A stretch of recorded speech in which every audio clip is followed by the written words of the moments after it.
स्वागत है आपका एक बार फिर से इस रहस्यमयी, डरावनी, अनोखी, अनजानी और अनसुलझी दुनिया में। क्या आप भूतों में विश्वास करते हैं? क्या आपने भी कभी भूतों को देखा है? क्या भूत सच में होते हैं? अगर वाकई भूत होते हैं तो वो कैसे दिखते हैं?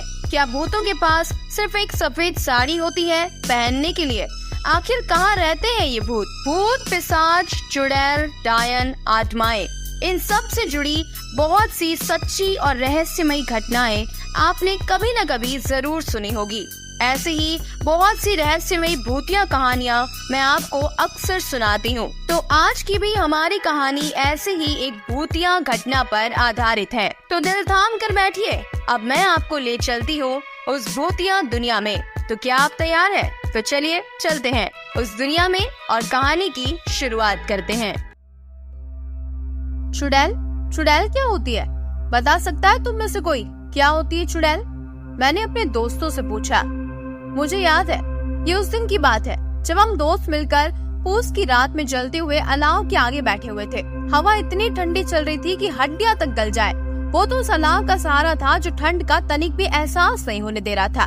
साथ में जलते हुए अलाव से आती जलती हुई लकड़ियों के चड़चड़ाने की आवाज हमारे कानों को चीरती हुई हमें डराने की कोशिश कर रही थी।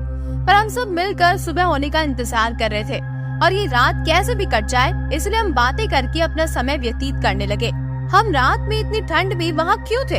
हम कौन थे? जिस जगह पर हम थे वो जगह बैंगलोर मैसूर हाईवे पर थी। बिल्कुल सुनसान, अनजानी सी हाईवे के साथ मुख्य सड़क से बिल्कुल सटी हुई, लेकिन सड़क पर वाहनों की आवाजाही शून्य थी। फिर भी हम यहाँ पहुँचे कैसे?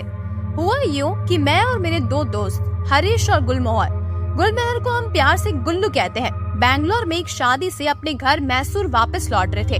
अभी बैंगलोर शहर छोड़कर हाईवे पर लगभग 20-30 किलोमीटर ही चले होंगे कि गाड़ी झटके मारते हुए रुक गई।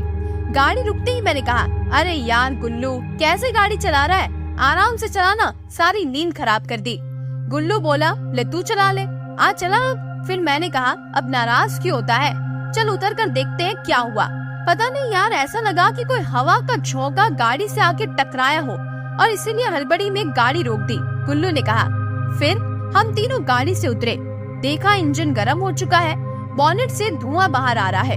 हरीश ने कहा, रुको मैं अभी आया 5 मिनट में। मैं और गुल्लू बॉनेट खोलकर गाड़ी देख ही रहे थे, तभी हरीश ने डिग्गी में से पानी की बोतल निकाली और बोला, ये लो, ठंडी करो गाड़ी को। हरीश की आवाज बैठी हुई और भर्राई हुई सी थी। ये उसकी बचपन की समस्या थी। उसी ने बताया था कि बचपन में होली वाले दिन किसी ने मजाक में मिठाई में गुलाल मिलाकर खिला दिया था। तब से उसकी आवाज बैठी हुई, भर्राई हुई सी हो गई थी। कोई पहली बार सुने तो पक्का डर जाए। खैर, हमें तो आदत थी उसकी आवाज सुनने की। फिर भी उस दिन उसकी आवाज सुनकर गुल्लू कुछ कांप सा गया। हमने इंजन ठंडा किया और गाड़ी में बैठ गए। गुल्लू ने चाबी मुझे पकड़ा दी, ये बोलकर कि अब तू खुद चला इसको, वो भी पूरे आराम से। मैंने गाड़ी स्टार्ट की और हम अपनी मंजिल की ओर चल दिए। तभी मेरी नजर पेट्रोल के कांटे पर पड़ी। फिर मैंने बोला, ओए गुल्लू, पेट्रोल खत्म होने वाला है। इतने से पेट्रोल से हम मैसूर कैसे पहुँचेंगे? उसने कहा, अरे पहुँच जाएंगे, रास्ते में भरवा लेंगे ना। सड़क पर बहुत अंधेरा था, गाड़ी चलाना मुश्किल हो रहा था। पूस की रात थी, धुंध भी बहुत हो रही थी। आगे जाके हाईवे 2 हिस्सों में बट गया। मैंने पूछा, गुल्लू कौन सा रास्ता पकड़ना है? वो देख, उस पर लिखा है मैसूर बाईपास, उस पर ले ले, पेट्रोल भी कम है, जल्दी पहुंच जाएंगे। दूसरे रास्ते पर बहुत भीड़ है, सब दूसरे रास्ते से ही जा रहे हैं, हम शॉर्टकट से चलते हैं, हरीश ने कहा। मैंने कहा, देख ले भाई, कोई नहीं जा रहा है वहाँ से, कहीं कोई मुसीबत ना आ जाए। गुल्लू हंसने लगा, बोला, अरे कोई भूत प्रेत नहीं आएगा, क्यों डरता है? हरीश है ना अपने साथ, इसकी आवाज से अच्छे भूत प्रेत डर कर भाग जाएंगे। और फिर हम तीनों जोर से हंसने लगे और मैंने गाड़ी बाईपास की तरफ मोड़ ली। अभी कुछ 10-20 किलोमीटर ही चले होंगे कि गाड़ी फिर से झटके मार कर रुक गई। गुल्लू बोला, अब क्या हुआ? चला ना आराम से। मैंने बोला, होना क्या है, पेट्रोल खत्म। ये हरीश के काम ऐसे ही होते हैं, इसको बोला था पेट्रोल डलवा कर लाना गाड़ी में, ऐसे ही ले आया होगा। हरीश अपनी बैठी हुई भर्राई सी आवाज में बोला, अरे देर हो रही थी इसलिए जैसी थी वैसी ले आया। अब उतरो नीचे और धक्का लगाओ, देखते हैं आगे कोई पेट्रोल पंप मिल जाए तो। अब हम में से बारी बारी एक आदमी स्टीयरिंग पर बैठता और बाकी दोनों धक्का लगाते। ऐसे चलते चलते हमने देखा कि सड़क के बीचों बीच एक बहुत विशाल बरगद का पेड़ है। वो सड़क के बिल्कुल बीच में है और उसके चारों तरफ बड़ा सा चबूतरा बना हुआ है। वहीं से बगल से एक संकरा सा रास्ता दे रखा है, जिसमें से बामुश्किल एक बार में एक ही गाड़ी निकल पाए। बरगद की बड़ी बड़ी लताएं नीचे लटकी हुई किसी के होने का एहसास करा रही थी। डर से हम तीनों के होश उड़े जा रहे थे। जैसे जैसे हम उस बरगद के पेड़ की तरफ आगे बढ़ रहे थे, हमारी तो धड़कनें बढ़ती जा रही थी। ऐसा लग रहा था कि वो पेड़ हमें ही देख रहा है और हमारी ओर बढ़ता हुआ चला आ रहा है। ऐसा लग रहा था मानो उस पर लताएं नहीं, कई सारे कटे हुए पैर लटक रहे हैं। हम सहमे सहमे से आगे बढ़ते गए और हमारे दिमाग में ये बात भी चल रही थी कि ये पेड़ सड़क के बीचों बीच क्यों है? सड़क बनाते समय इसको हटाया क्यों नहीं? खैर, अब हम बिल्कुल पेड़ के बगल से गुजर रहे थे। सहसा ही मेरी दृष्टि पेड़ के चबूतरे पर रखी भगवान की तस्वीरों पर पड़ी और सब समझ आ गया कि जरूर ये पेड़ भूतिया पेड़ होगा, इसीलिए इसको काट नहीं पाए और लोगों ने खुद को बचाने के लिए पेड़ को लाल डोरे से बांध दिया था और भगवान की तस्वीर भी रख दी थी। शायद तभी वो पेड़ हमें सिर्फ घूर कर देखता रह गया और कुछ कर नहीं पाया। वहीं पेड़ के तने पर कुछ अक्षर उभरे हुए थे।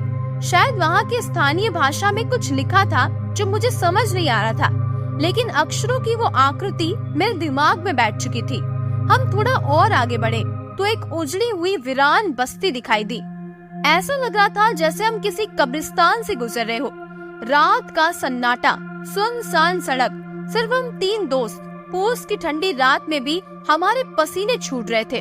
यहाँ भी हर जगह वो अक्षर आकृतियाँ बनी हुई थी। और एक बात और, काफी देर से हमें एक अजीब सी गंध का एहसास हो रहा था। पता नहीं क्या था वो सब। ऐसे ही चलते चलते हम काफी दूर आ चुके थे। लगभग 4-5 किलोमीटर धक्का लगाने के बाद हम तीनों बहुत थक चुके थे।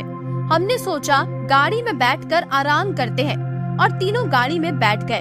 ठंड बहुत थी। पूरी गाड़ी बंद करने के बाद भी कंपकपी नहीं रुक रही थी।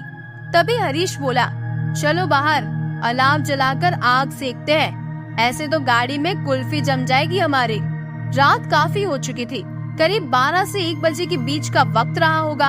हम गाड़ी से बाहर निकले। सड़क से नीचे उतरकर एक कोने में जगह ढूंढी, फिर लकड़ियाँ इकट्ठा की और अलाव जलाया। गुल्लू ने अपने लाइटर से 2-4 बूंद पेट्रोल लकड़ियों पर डाला और उसे लाइटर से आग लगा दी और हम आग सेकने लगे और हमने गप्पे मारना शुरू कर दिया। वहीं थोड़ी दूर पर एक टूटी हुई दीवार थी। उसका दरवाजा भी अब जर्जर हो चुका था। धुंध बहुत थी, कुछ साफ नहीं दिख रहा था। दीवार पर वहीं की लोकल भाषा में कुछ लिखा था। मैंने गुल्लू को बोला, क्या लिखा है, पढ़ना जरा। गुल्लू वहाँ की लोकल भाषा जानता था। उसने पढ़ने का प्रयास किया। ना ब। अरे छोड़ो ना, हमें क्या करना है, कुछ भी लिखा हो। एक तो धुंध, ऊपर से दीवार पर जमी धूल, कुछ समझ ही नहीं आ रहा, गुल्लू ने बोला। और फिर हमारा पूरा ध्यान अलाव पर था। उससे अच्छी गर्मी मिल रही थी। ठंड का आभास खत्म हो चुका था। हमने काफी लकड़ियाँ जोड़ ली थी जलाने के लिए। इससे आग काफी तेज थी। हम बातें कर ही रहे थे, तभी मेरे दिमाग में एक जिज्ञासा जागी और मैंने सोचा चलो पूछता हूँ। चुड़ैल क्या होती है? बता सकता है तुम में से कोई? क्या होती है चुड़ैल? मैंने अपने दोस्तों से पूछा। दोनों एकदम सन्न रह गए, जैसे मैंने पता नहीं क्या पूछ लिया। फिर हरीश बोला, अभी थोड़ी देर पहले तो डर रहा था, अब चुड़ैल के बारे में जानना चाहता है। हाँ तो क्या हुआ? उसके बारे में बात करने से क्या वो यहाँ प्रकट हो जाएगी? डर तो तुम सब रहे हो, मैंने कहा। हरीश बोला, सुनो मैं बताता हूँ चुड़ैल के बारे में। मैंने बहुत सुना है। और वो अपनी भर्राती हुई डरावनी सी आवाज में लगा सुनाने चुड़ैल के किस्से। तभी गुल्लू बोला, अच्छा पहले ये बता कि चुड़ैल पैदा होती है या बाद में बनती है? हरीश ने बताया, देखो चुड़ैल कभी पैदा नहीं होती, ये तो मरने के बाद चुड़ैल बनती है। मैंने पूछा कैसे?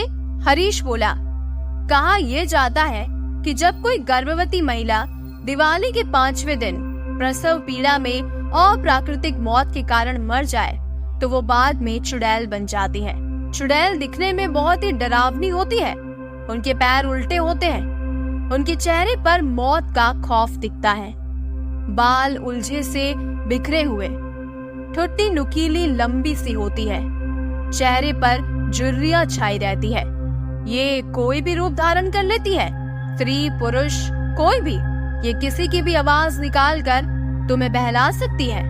ऐसा सुना है कि रात में ये दरवाजे पर दस्तक देती है, तुम्हारे किसी चहेते की आवाज में, इस तरह निकाल कर पुकारती है कि जैसे वो किसी मुसीबत में हो और तुम झट से दरवाजा खोल दोगे, और ऐसा करते ही तुम्हारी मौत हो जाएगी। ये पुरुषों को सुंदर महिला बनकर लुभाती है और उनका खून चूस कर अपनी उम्र को बढ़ाती है।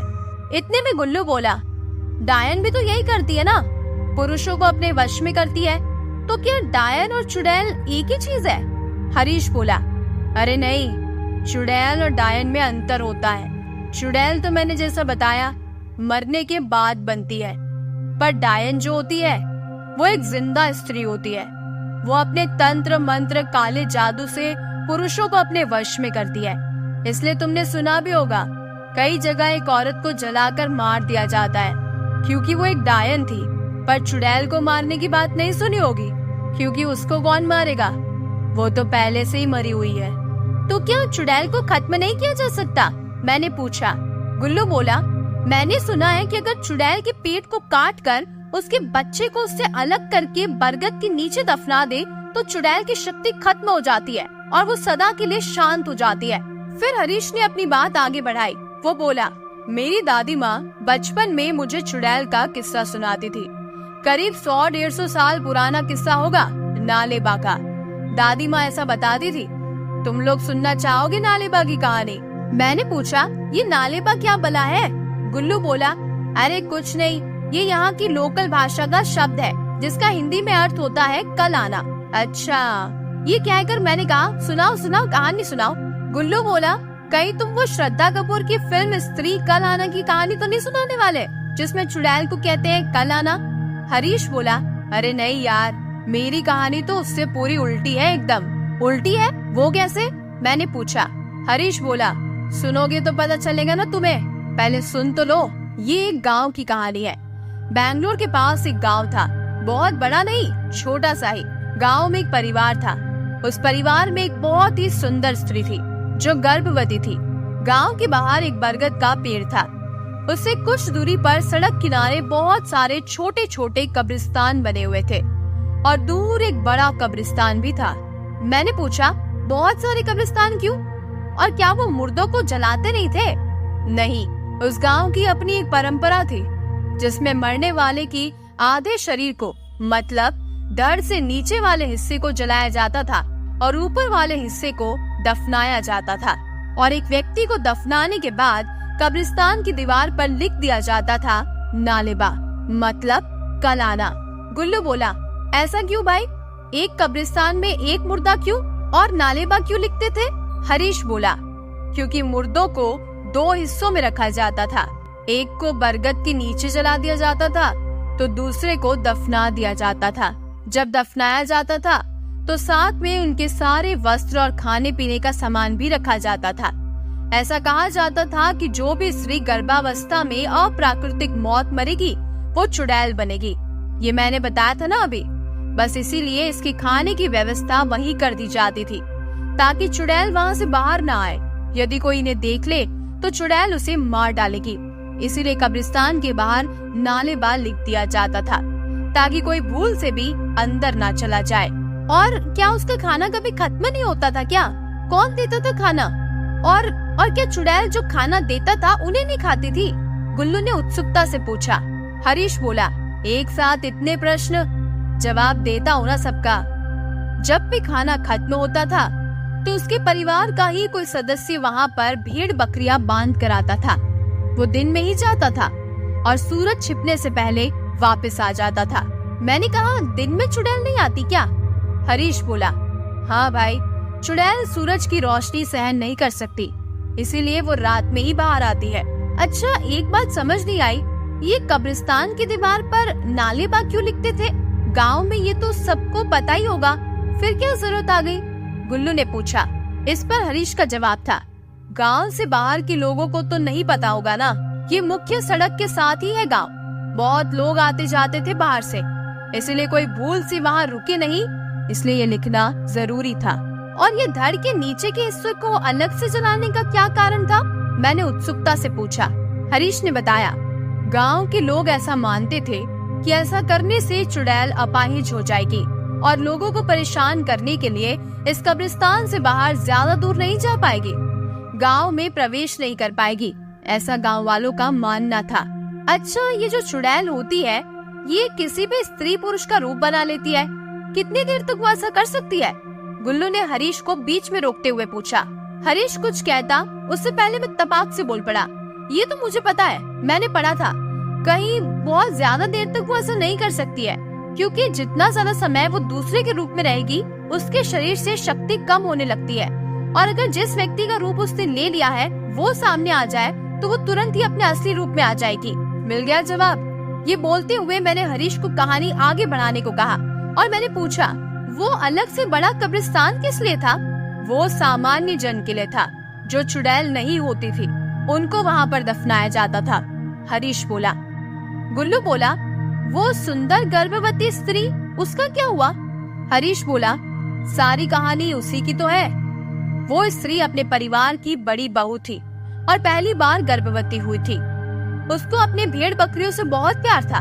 उसके पास एक बकरी का मेमना था जिसको वो भोली कहकर पुकारती थी। उसको उससे बहुत लगाव था। एक क्षण के लिए भी वो उसकी आंखों से ओझल होता तो वो खाना पीना छोड़कर उसी को ढूंढा करती। जब तक वो मिल नहीं जाता वो कुछ खाती पीती ही नहीं थी। पूरा दिन घर में काम करती थी और शाम को अपनी भेड़ बकरियों को चराने के लिए जंगल ले जाया करती थी। बेचारी घर में भी अकेले ही सारा काम करती थी, फिर भी उसके घर वाले उसे ताना मारा करते थे। वो कुछ ना कहती, चुपचाप सारा दिन काम में लगी रहती। वो बहुत परेशान थी। भोली ही एकमात्र सहारा थी उसका, उसी से अपने सुख दुख बतला लेती थी। एक दिन वो जंगल से अपनी भेड़ बकरियों को लेकर वापस आ रही थी। शाम का समय था, सूरज छिप चुका था। भोली भी उसके साथ थी। अचानक भोली उसके हाथों में से कूदकर भाग गई। वो भोली के पीछे दौड़ी। उसने देखा भोली कब्रिस्तान में चली गई है।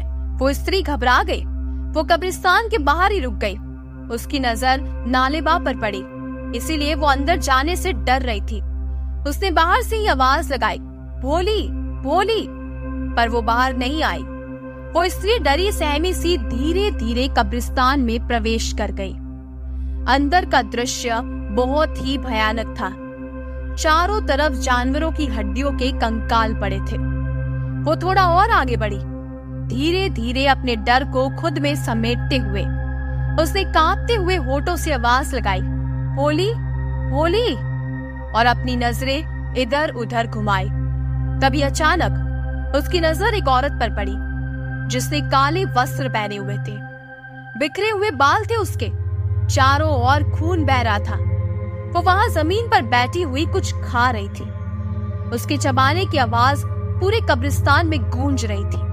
वो स्त्री उसे देखकर बहुत ज्यादा सहम गई। उसके शरीर से पसीना छूट रहा था। वो डर से थर थर कांप रही थी। फिर भी उसने डरते डरते आवाज दी, भोली भोली। उसकी आवाज सुनते ही उस भयानक सी दिखने वाली महिला ने चबाते चबाते वहीं बैठे बैठे बिना धड़ घुमाए उसकी ओर अपना पूरा सिर घुमा दिया। अब वो उस स्त्री को वहीं बैठे बैठे अपनी खौफनाक आंखों से घूर रही थी और उसके हाथ में थी भोली जिसे वो चबा चबा कर खा रही थी। उस गर्भवती स्त्री ने जब ये मंजर देखा तो उससे रहा नहीं गया और वो अपनी भोली को उससे छीनने के लिए उसकी तरफ भागी। इससे पहले कि वो कुछ कर पाती, उस भयानक खौफनाक चुड़ैल ने उस स्त्री को जोर से धक्का दिया। वो स्त्री दूर जाकर जोर से जमीन पर गिर गई। उसके पेट में जो बच्चा था उसने तुरंत ही दम तोड़ दिया। जैसे ही उस स्त्री को इसका आभास हुआ, उसने भी तुरंत ही अपने प्राण त्याग दिए और अब उस स्त्री के मृत शरीर में उस चुड़ैल ने प्रवेश कर लिया। अब वो चुड़ैल शक्तिशाली हो चुकी थी क्योंकि अब वो कब्रिस्तान के बाहर जा सकती थी, गांव में भी प्रवेश कर सकती थी क्योंकि उसे अब पूरा शरीर मिल चुका था चलने फिरने के लिए। धीरे धीरे उस चुड़ैल का आतंक बढ़ता गया। उसने सभी कब्रिस्तान की चुड़ैलों को भी खुद में मिला लिया और उसकी शक्ति बहुत ज्यादा बढ़ चुकी थी। गांव की स्थिति खराब होने लगी। आलम ये था, जो भी पुरुष अकेला सोता था वो अगली सुबह अपने बिस्तर से गायब मिलता था। कुछ घटनाएं तो ऐसी हुई कि चुड़ैल रात में जाती, आवाज लगाती, जो भी पुरुष दरवाजा खोलता उसे अपने साथ लेकर हवा बनकर गायब हो जाती। धीरे धीरे गांव में पुरुषों की संख्या कम होने लगी। फिर लोगों ने इसका उपाय ढूंढने की कोशिश की और इसका उनको वही एक उपाय सूझा जो उन्होंने कब्रिस्तान के लिए सोचा था, और वो उपाय था कि सबने अपने दरवाजे पर लाल शाही से लिख दिया नालेबा, अर्थात कल आना। ऐसा करने से फायदा ये हुआ कि जब भी चुड़ैल किसी के घर आती और उसके घर के बाहर ही नालेबा लिखा हुआ पाती तो वह वापस चली जाती और फिर अगले दिन आती और फिर वही नालेबा लिखा पाती और वापस चली जाती। इस तरह ये क्रम चलता रहा और लोग अपने घर में सुरक्षित रहते, परंतु ऐसा करने से उनकी दिनचर्या पर असर पड़ने लगा। वो डरे सहमे से रहने लगे। घर से बाहर निकलना उनके लिए दूभर था। रात को उन्हें किसी भी कार्य के लिए बाहर जाना हो तो वो नहीं जा सकते थे। धीरे धीरे सभी लोगों ने उस गांव से पलायन करना शुरू कर दिया और ये गांव धीरे धीरे खाली हो गया। कहते हैं कि वो गांव अभी भी है और वो चुड़ैल भी अभी भी है। उस चुड़ैल का दायरा बहुत बढ़ चुका है। वो आते जाते लोगों को परेशान करती है, उन्हें डराती है और पुरुषों को तो वो अपने साथ लेकर गायब हो जाती है। अब वो चुड़ैल सिर्फ कुछ कब्रिस्तान या गांव तक सीमित नहीं है, बल्कि उस गांव से लगी हुई मुख्य सड़क पर सुनसान रातों में भटकती रहती है और अपने शिकार की तलाश में लोगों को उस कब्रिस्तान तक लेकर आती है। वो कोई भी रूप धारण कर सकती है। वो किसी स्त्री का या किसी पुरुष का जिस प्रकार संभव हो उसी रूप में लोगों को अपने पास लेकर आती है और उसका भक्षण करती है। ऐसा करने से उसकी शक्ति और ज्यादा बढ़ जाती है। अब वो सिर्फ जानवर, भेड़, बकरियां नहीं खाती, बल्कि अब वो इंसानों को खाती है। कहते हैं कि वो खंडर हो चुका गांव, कब्रिस्तान और चुड़ैल का साया अभी भी बेंगलोर मैसूर हाईवे पर मौजूद है। सरकार ने उस गांव से निकलने वाली सड़क का कायाकल्प किया, उसको नए सिरे से बनाया, फिर भी कोई वाहन वहां से नहीं गुजरता क्योंकि वहां पर चुड़ैल का साया है। चुड़ैल का साया पूरे हाईवे पर पाया जाता है, लेकिन उस गांव के नजदीक उसकी दहशत बहुत ज्यादा है, इसलिए कोई भी उस शॉर्टकट रास्ते में दाखिल होने की हिम्मत नहीं करता। अचानक हमें ठंड का एहसास होने लगा। हमारा शरीर कांप रहा था। तभी मेरी नजर अलाव पर गई। मैंने देखा अलाव बुझने वाला था। फिर मैंने अपने साथियों से कहा, ये अलाव बुझने वाला है, चलो और लकड़ियां लाते हैं ताकि हम ठंड में आराम से बैठकर अलाव की ताप ले सके। हरीश ने कहा, मुझे मालूम है लकड़ियां कहाँ मिलेगी, मैं अभी आया। ये कहकर वो आगे की तरफ बढ़ गया, वहीं उस दीवार की ओर जहाँ कुछ धुंधला सा लिखा हुआ था जिसे हम पढ़ नहीं पा रहे थे। पीछे पीछे गुल्लू भी लकड़ी लेने उसके पीछे चला गया। मैं भी उनके साथ हो लिया। हरीश थोड़ा तेज तेज चल रहा था, वो हमसे आगे था। मैं और गुल्लू हरीश के पीछे थे। वो दीवार की उस तरफ चला गया लकड़ियां लेने। तभी मेरी नजर उस दीवार पर जो लिखा था उस पर पड़ी। मैंने गुल्लू को कहा, अब पढ़ो, हम इसके काफी नजदीक है, अब समझ आ जाएगा कि क्या लिखा है। गुल्लू ने थोड़ा ध्यान लगाया, जमी हुई धूल को हाथों से झाड़ा और उसे पढ़ने की कोशिश की। उसको पढ़ते ही गुल्लू की जुबान जैसे हलक में अटक गई। ऐसा लगा वो कुछ बताना चाह रहा था पर बोल नहीं पा रहा था। मैंने गुल्लू को झिंझोड़ा और पूछा, क्या हुआ, ऐसा क्या लिखा है? वो घबराते हुए अटकते अटकते बोला, ना ना ना नालेबा। और मेरी नजर उस लिखे हुए पर पड़ी। मुझे वो पढ़ना तो नहीं आता था, पर उसे देखकर ऐसा लगा कि अक्षरों की इन आकृतियों को मैंने पहले भी कहीं देखा है। मैंने अपने दिमाग पर जोर दिया तो मुझे याद आया, अभी जब हम गाड़ी को धक्का लगाते हुए आ रहे थे तो रास्ते में जो बरगद का पेड़ था उस पर भी ऐसा ही कुछ लिखा था। साथ में हमें जो खंडर वीरान गांव मिला था वहाँ पर भी दरवाजों पर इसी तरह के अक्षरों की आकृतियां बनी हुई थी। फिर मुझे ये समझने में जरा भी देर नहीं लगी कि अब हम तीनों बुरी तरह से फंस चुके हैं और उस चुड़ैल के साए में हम बुरी तरह से फंस गए हैं और अब वो चुड़ैल हमें अपने चंगुल से बचकर नहीं जाने देगी। मैं और गुल्लू हरीश को आवाज देने लगे, जल्दी निकलो वहाँ से, हम फंस चुके हैं। और ये कहते हुए हम अपनी गाड़ी की ओर भागे, लेकिन अंदर से हमें कोई जवाब नहीं मिला। हरीश शायद लकड़ियां ढूंढने आगे निकल चुका था। जब हम वापस गाड़ी के पास आए तो क्या देखते हैं, हरीश गाड़ी में पेट्रोल डाल रहा है। हाथ में पेट्रोल से भरी कैन लेकर गाड़ी में पेट्रोल डालता जा रहा है और हम पर चिल्ला रहा है, क्या यार तुम मुझे वहाँ कहाँ अकेला छोड़ गए? मैंने तुमसे कहा था ना कि अभी 5 मिनट में आता हूँ। जब गाड़ी रुकी थी तो मैंने पेट्रोल के कांटे की तरफ देखा था। मुझे पता चल गया था कि गाड़ी में पेट्रोल खत्म होने वाला है, ज्यादा देर तक नहीं चलेगी। वहीं पीछे ही पेट्रोल पंप दिख गया था मुझे, इसीलिए डिग्गी में से कैन लेकर पेट्रोल लेने चला गया था और कहकर भी गया था ना कि अभी 5 मिनट में आता हूँ। फिर तुम वहाँ मुझे अकेला छोड़कर चले आए। हरीश बिना रुके एक ही सांस में बोले जा रहा था और हम दोनों उसे खौफजदा आंखों से देखे जा रहे थे कि ये क्या हो रहा है। हरीश बोलता ही जा रहा था, कितनी मुश्किलों से तुम्हें ढूंढा है, तुम्हारा किसी का फोन भी नहीं लग रहा था। कब से पैदल चल रहा हूँ, एक आदमी से लिफ्ट भी मांगी थी, फिर बाईपास के नजदीक आकर वहाँ कुछ लोगों से पूछा, गाड़ी का नंबर बताया कि इस नंबर की गाड़ी किस तरफ गई है। उन्होंने बताया कि बाईपास पर गई है। मैंने जिससे लिफ्ट ली थी उससे बाईपास पर जाने के लिए मना कर दिया, बोला कि मुझे मरना नहीं है वहाँ जाकर। ये कहकर उसने बाईपास के पास ही छोड़ दिया। मैं तब से यहाँ तुम्हें ढूंढता हुआ पैदल पैदल आ रहा हूँ। उसने पेट्रोल टैंक बंद कर दिया और कैन को डिग्गी में रखा और बोला, अब ऐसे देख क्या रहे हो, चलो बैठो गाड़ी में, घर नहीं चलना क्या? हम स्तब्ध से हरीश की ओर आश्चर्यचकित होकर देख रहे थे।